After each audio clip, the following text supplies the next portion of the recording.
Barukot Habaot, ladies, and welcome to another edition of Jewish Women Unite. I'm so happy that you're tuning in. We are studying the topic of Malchut, and I try to take you on a very short journey of David HaMelech's life in order for you to gain insight into the world of true Malchut. But we have to know that David acquired the spiritual genes of Malchut from his great-grandmother, Ruth HaMoaviyah Alea Shalom. She's referred to as the mother of royalty, Em HaMalchut.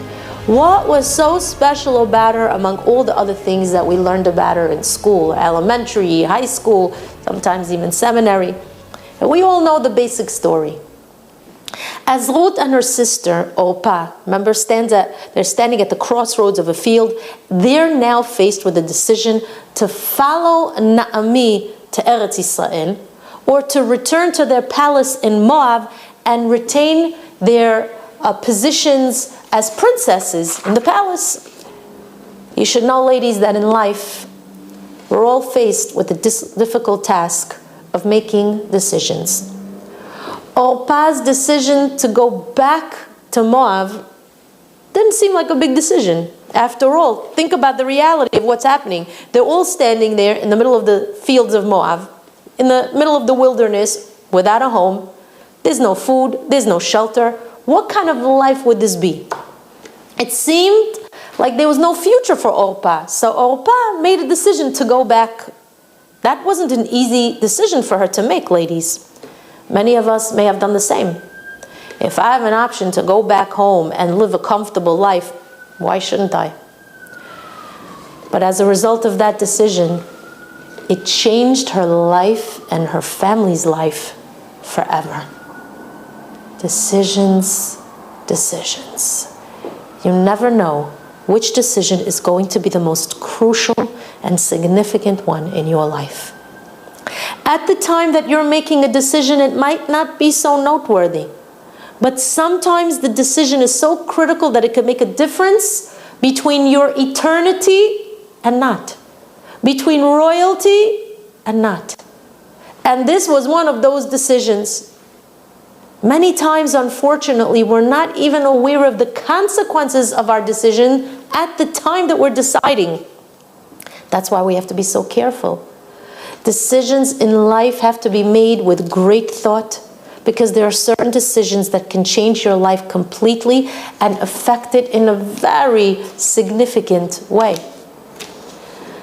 Ladies, to live a life of emunah in Torah, despite the challenges of life, that requires sacrifice and strength.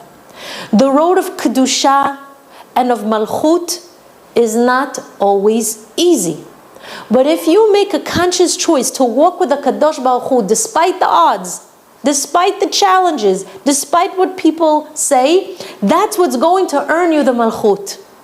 Your strength, your fortitude, your tzniut, your emunah, your hope, your silence and acquiescence to the will of HaKadosh Baruch Hu is going to lead you to the throne of glory.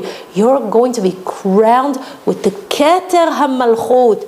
It's the crown that's going to be studded with the most precious of gems, with your pearls of wisdom and the emeralds of great sacrifices. It's going to be studded with the rubies of servitude, the sapphires of resilience, and the diamonds of your modesty. This, ladies, is the mark of Ruth, Em HaMalchut. This is the signature of royalty. Ruth says, as hard as it's going to be, as much as people are going to shame me and have debates about me because of my background, I am going back with Naomi. I want to convert to Yahadut and be like you, Naomi. I want to be your student of life. I want you to teach me everything you know about God and religion. Nothing in this world is going to separate us, only death. Ruth was very clear. You're going to be the one to teach me the mitzvot, Naomi. You're going to be my role model. Do not ask me to leave you. Ki asher tilchi elech. For where you go, I will go. Where you lodge, I will lodge. Your people are my people. Ve'elokaich Elokai. And your God is my God. Where you die, I will die. V'sham akaver. And there I will be buried. Ki hamavet yafrid bani ubenech. And only death will separate me from you. Ladies, look at what happened over here. This is a woman who accepted Yahadut upon herself, not out of weakness. You see, secular individuals, they ask Baalei Tshuva, what happened that you became a Choser B'Tshuva? What happened? You see, many non-observant Jews think that Baalei Tshuva, probably you turned to the religion. Yeah, you probably did it out of desperation, some kind of hopeless state. They assume it's because you didn't have another option. So of course, the Baal Tshuva chose to lean on religion as a crutch.